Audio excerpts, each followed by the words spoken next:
some images that we got from down in the Kandahar region today. A physician. That's actually the second shot. That's him kind of falling down to this mass grave. That's the actual physician that was there down in working for the government in Kandahar.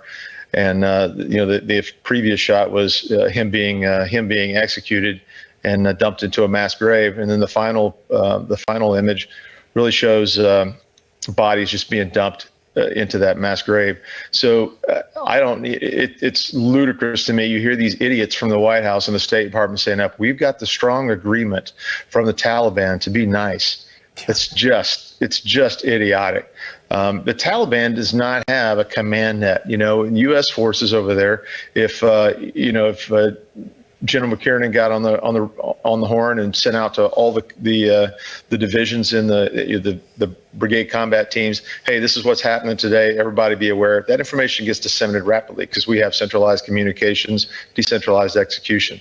Taliban don't have any. There's no structural chain of command. There's factions and there's sub warlords, and they're based on regional hierarchy, and they do what they want to do.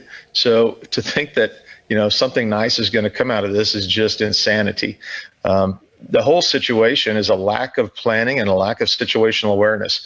I know if General Scotty Miller had been there to oversee this with the right authorities and not, we call it an 8,000-mile screwdriver, from the State Department on K Street, trying to direct operations in Afghanistan and Southwest Asia, just basic military planning principles would have overcome this fiasco, gotten the American people out. From what I understand, there are still 10,000 Americans. There are contractors all over in different places who are still stuck in place, and there's no plan that I'm aware of to get them out. There's no plan that they're aware of to get them out. So from yesterday.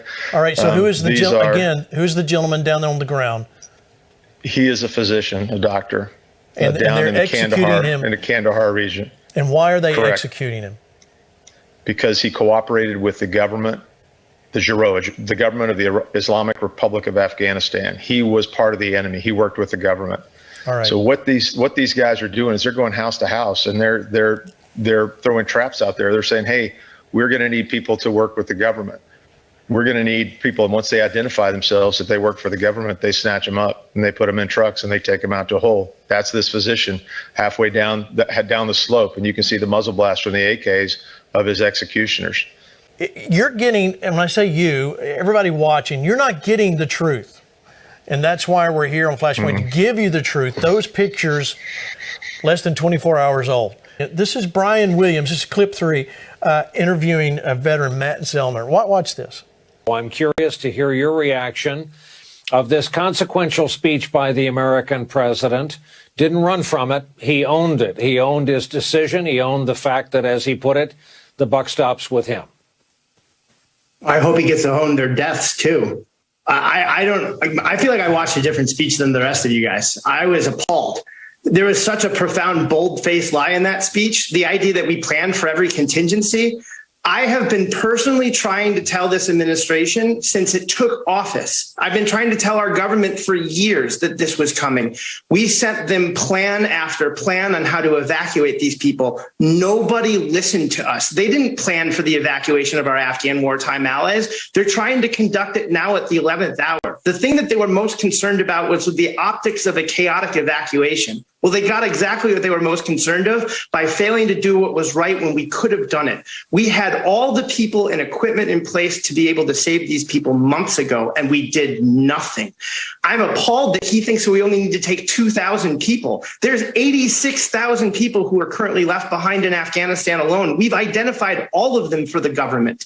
I have no idea why he claims that people don't want to leave Afghanistan. I have a list of 14,000 names right now of people who want to get out of Afghanistan. And the idea that the Afghan military should be blamed for this, Do you know how many casualties the Afghan military took in an average year? More than the United States did in 20. When you're not getting paid on a regular basis, when you're not getting fuel, when no one is supplying you with ammunition, and yet you're still showing up to the fight, how dare us for having to blame these people for not having the audacity to be able to survive a Taliban onslaught? No.